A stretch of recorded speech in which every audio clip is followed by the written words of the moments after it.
Ladies and gents, welcome back. I've been called out. I've been called out by another YouTuber on this platform to speak out about a particular topic. Now, who are we talking about? We're talking about JJ McCullough. JJ McCullough is a YouTuber, pretty popular here in Canada and around the world.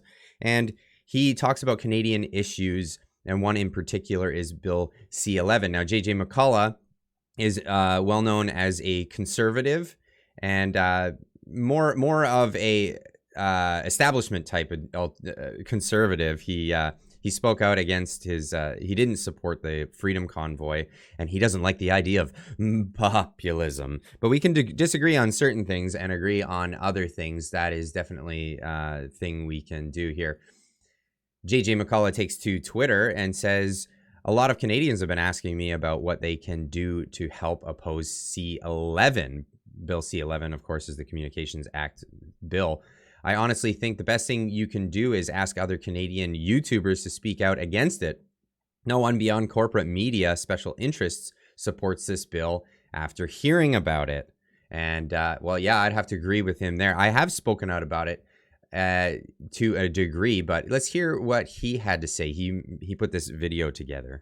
Hello, friends. So, as you could tell from that fancy intro, I am in Ottawa right now because I have been summoned to testify at a parliamentary committee of the House of Commons. Specifically, I have been asked to offer my thoughts on Bill C-11, the Online Streaming Act. This is essentially a bunch of amendments to the Canadian Broadcasting Act that would put digital media platforms like YouTube under the authority of Canada's federal media regulators, namely the CRTC, the Canadian Radio, Television and Telecommunications Commission. I have been very critical of this proposed legislation in my capacity as a political commentator. Longtime viewers of this channel may recall that I made a couple of videos last year opposing Bill C-10, which was the previous version of this legislation that then died when Prime Minister Trudeau called an election in late 2021. Bill C-11 is thus the successor to Bill C-10 and shares many of the same fundamental problems. But before we... Okay, so I'm not gonna show you his whole video. I'll leave a link in the description down below where you can watch that video in its length. But basically, yeah, Bill C-11 is the zombie that just won't leave us. And the reason why I call it a zombie is because, again, it came as Bill C-10, and it's this it's a piece of legislation that will help regulate media on the internet. And I call it a zombie because it came as Bill C-10. It will come again as Bill C-11. Like, it's here as Bill C-11. If it fails, it'll come as Bill C-12 and 13, 14, what have you. It'll just keep coming, because this is a move from the legacy media, and legacy media has an interest on regulating, well, their biggest competition out there, and that is new media generated by the users. And we have seen it in the past several years how new media is growing, and well, channels like this one and JJ McCullough's are growing as well. And with that comes the industry saying, hey, we want a piece of this, and we don't want to earn it like these other guys have been doing it in this free market. We want to come in with our regulatory capture like we have already established in old legacy media. And what do I mean by regulatory capture? Regulatory capture is the concept of when you have a regulated market, the first thing to be bought and sold is the regulators. So the regulation would come in, and the regulation would be written by the people that are being regulated. And of course, these are the legacy media. So they just want to squash essentially the smallest of creators in the marketplace and put in place basically all the things that are held to the CRTC. We don't know what this is going to mean. And even the lawyers have been looking at the bill, and as they're explaining to us, no, this isn't going to fall under your user generated content. This isn't going to be, you know, your favorite YouTuber or whatever. And the lawyers are saying, well, no, the language is vague enough that in a court case, precedent could be set. And yeah, with vague language comes horrible, horrible, bad things. We want specific language in the bills that pass in government so that overreach couldn't happen. And hey, people who watch this channel, do you think that the government would possibly overreach? Oh, goodness, no, not them at all. Now, J.J. McCullough took to the stand, and he came in as a witness, professional testimony, I guess, in this case. And for the first 2 minutes, he goes on about how his channel had become popular and how other channels gain popularity, and how much of an industry there actually is within user-generated content. And he gives all that as an example, but it's a 2 minutes that I just don't want to tie up your guys' time with. But then he gets to the point of what he's trying to make here. This should hopefully offer a sense of the size of the YouTuber community as a faction of the Canadian cultural economy. The tremendous success and even worldwide fame of many Canadian YouTubers in the absence of government regulation should invite questions about the necessity of Bill C-11. An unregulated YouTube has been a 17-year experiment, and the result has been an explosion of popular Canadian content produced by Canadians of every imaginable demographic. Now, much of the debate around Bill C-11 has centered on so-called user-generated content, which is often implied to mean frivolous social media posts. But Section 4.2 states that government is interested in regulating content that, quote, generates revenues, which describes the sort of videos professional YouTubers create. Regardless, it is important to understand that it is simply impossible to regulate a platform like YouTube without also regulating creator content. It's like promising not to regulate books while regulating what can be sold in bookstores. Hence, Section 7 of this bill states that online platforms must, quote, clearly promote and recommend Canadian programming. But what is Canadian programming? We know from the precedent of television that merely having a work produced by a Canadian is not good enough for the CRTC. The nationality of basically everyone involved, from editors to musicians to visual effects artists, must be factored in too. A detailed budget is expected, and the project's theme and subject matter must be explained.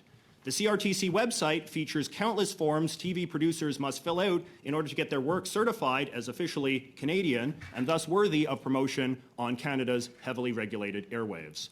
Most Canadian YouTubers shudder at the thought that this could soon be our fate as well. Given the broad powers of the CRTC, which Bill C-11 expands to include digital platforms, the Canadian YouTuber community is right to worry that the continued success of their channels could soon be dependent on their ability to make content that's Canadian enough to obtain government endorsement.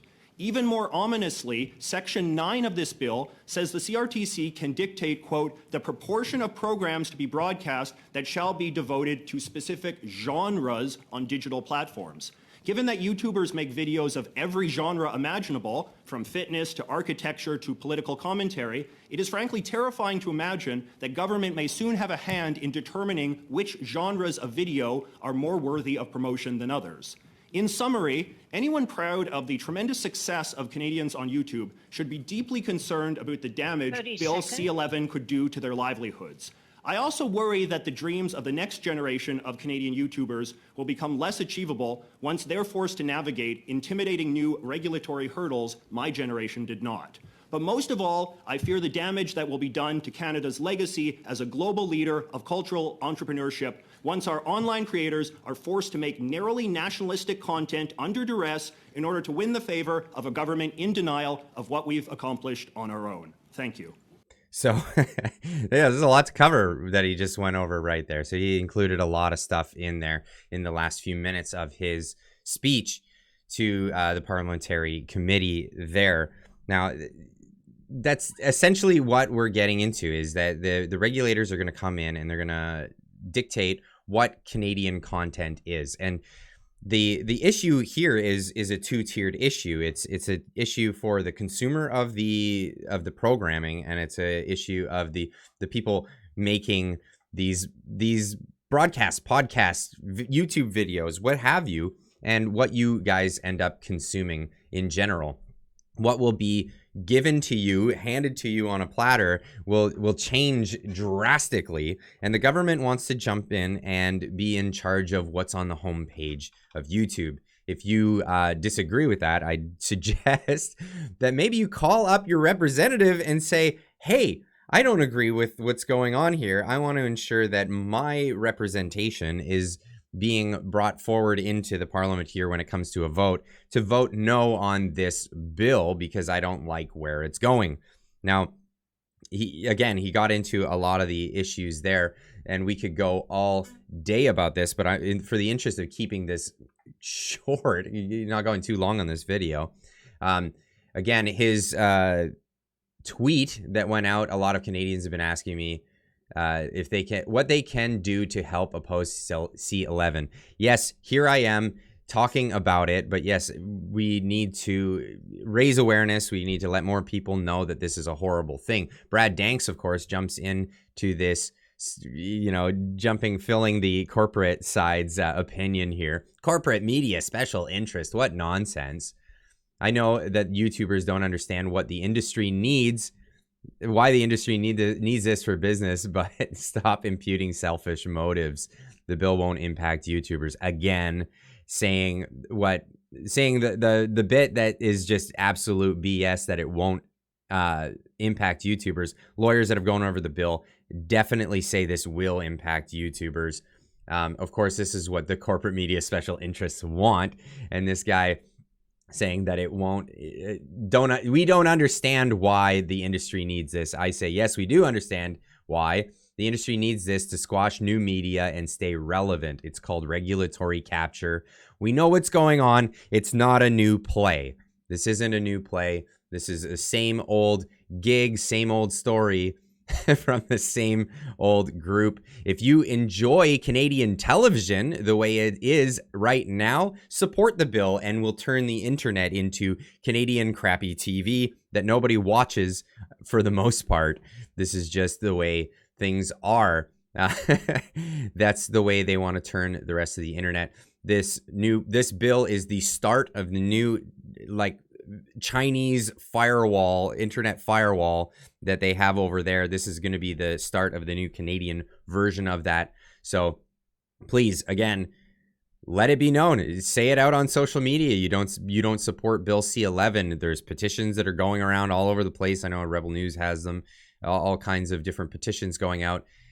Sign those petitions and email your representatives, call your representatives, and tell them that you do not support this. Anyway, that's all I've got for you at this time.